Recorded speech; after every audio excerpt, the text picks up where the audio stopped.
Assalamualaikum warahmatullahi wabarakatuh. Pada kesempatan kali ini, saya akan menyampaikan materi presentasi berjudul bentuk-bentuk perjanjian atau kontrak yang akan dibacakan oleh Nur Afif Ridhodin, Guru Fatih Amin, Dea Putri Soleha, Putri Utami, Rosa Al-Hanifah, dan Nafia Zansukmajati. Dipersilahkan. Pengertian kontrak perjanjian. Pengertian kontrak dalam istilah luas sering juga dinamakan dengan istilah perjanjian. Kontrak adalah di mana dua orang atau lebih saling berjanji untuk melakukan atau tidak melakukan perbuatan tertentu. Biasanya secara tertulis, para pihak yang bersepakat mengenai hal-hal yang diperjanjikan berkewajiban untuk menaati dan melaksanakannya, sehingga perjanjian tersebut menimbulkan hubungan hukum yang disebut perikatan. Berdasarkan pasal 1233 KUH Perdata BW, perikatan bisa terjadi karena perjanjian maupun karena undang-undang. Di dalam perikatan yang lahir karena undang-undang, asas kebebasan untuk mengadakan perjanjian tidak berlaku. Suatu perbuatan bisa menjadi perikatan karena kehendak dari undang-undang. Syarat sahnya kontrak. Menurut pasal 1320 KUH Perdata, kontrak adalah sah apabila memenuhi syarat-syarat sebagai berikut. 1. Sepakat para pihak untuk mengikatkan dirinya. 2. Cakap untuk membuat sesuatu perikatan. 3. Suatu hal tertentu. Dan 4. Suatu sebab yang halal.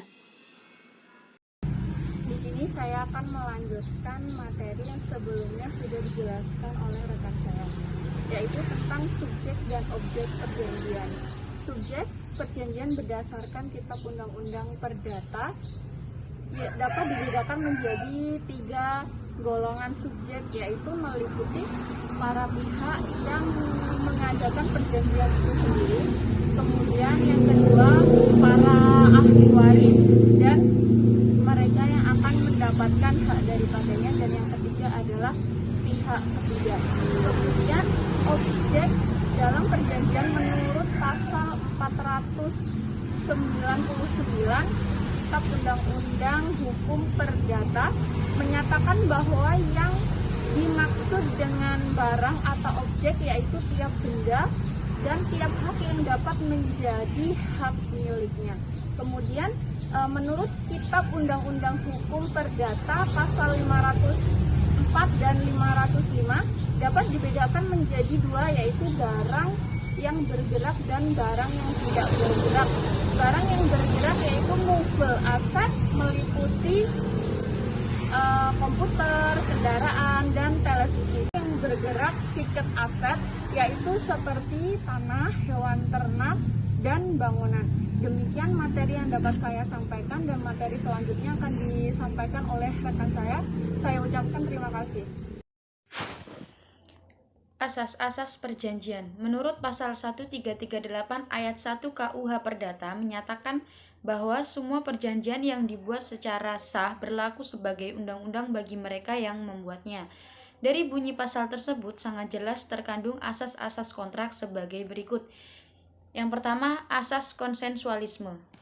Asas konsensualisme artinya perjanjian itu telah terjadi jika telah dikonsensus atau sepakat antara pihak-pihak yang mengadakan kontrak. Asas konsensualisme dapat disimpulkan melalui pasal 1320 ayat 1 BW bahwa salah satu syarat sahnya perjanjian adalah adanya kesepakatan oleh para pihak. Jelas melahirkan hak dan kewajiban bagi mereka, atau bisa juga disebut bahwa kontrak tersebut telah bersifat obligator, yakni melahirkan kewajiban bagi para pihak untuk memenuhi kontrak tersebut. Yang selanjutnya, asas kebebasan berkontrak. Asas kebebasan berkontrak artinya seseorang bebas untuk mengadakan perjanjian, bebas mengenai apa yang diperjanjikan, bebas mengenai bentuk kontraknya. Dalam pasal 1338 ayat 1 BW menegaskan semua perjanjian yang dibuat secara sah berlaku sebagai undang-undang bagi mereka yang membuatnya.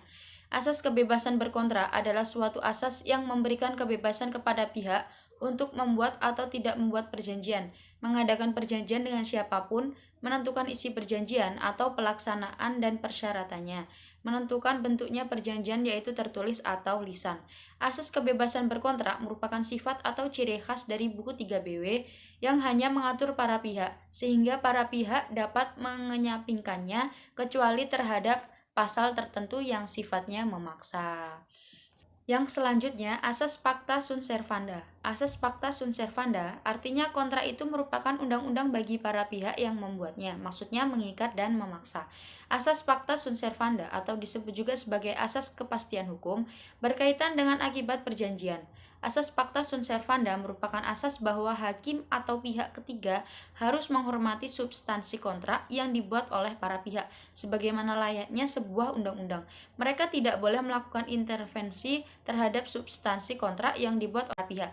Asas pacta sunt servanda didasarkan pada pasal 1338 ayat 1 BW yang menegaskan perjanjian dibuat secara sah, berlaku sebagai undang-undang.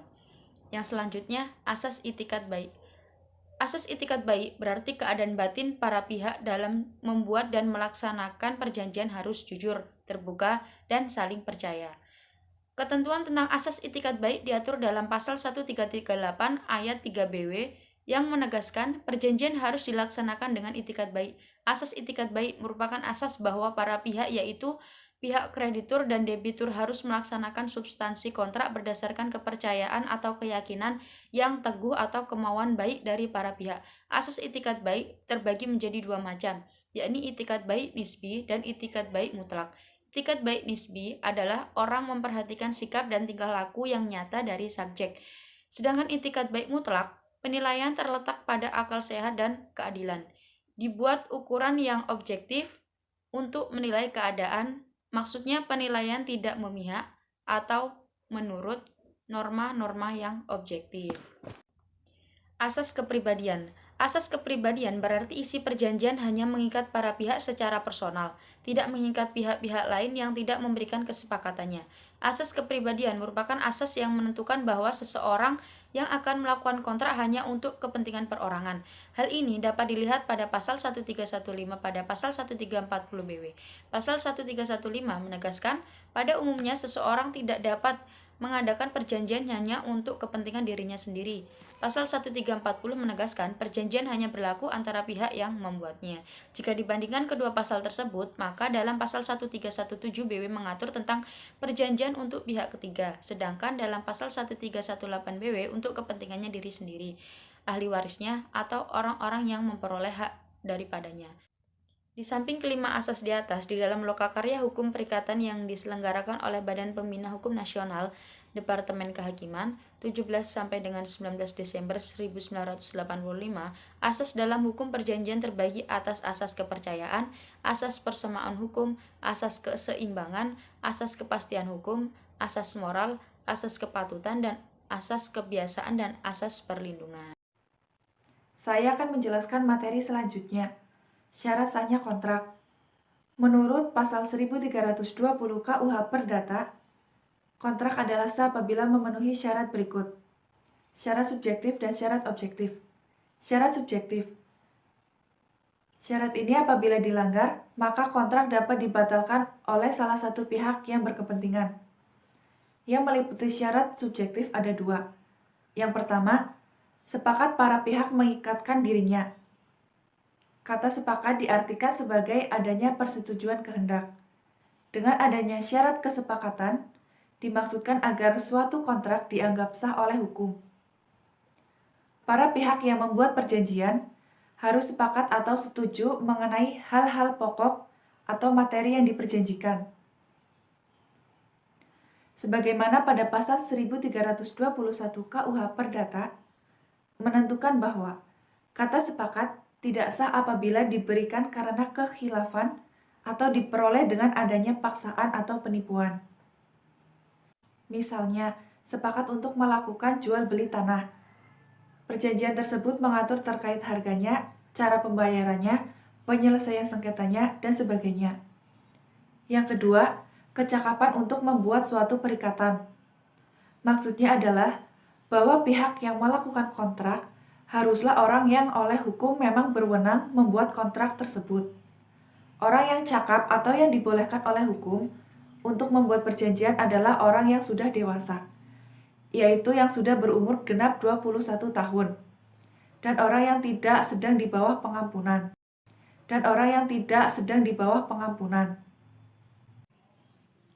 Selanjutnya, syarat objektif.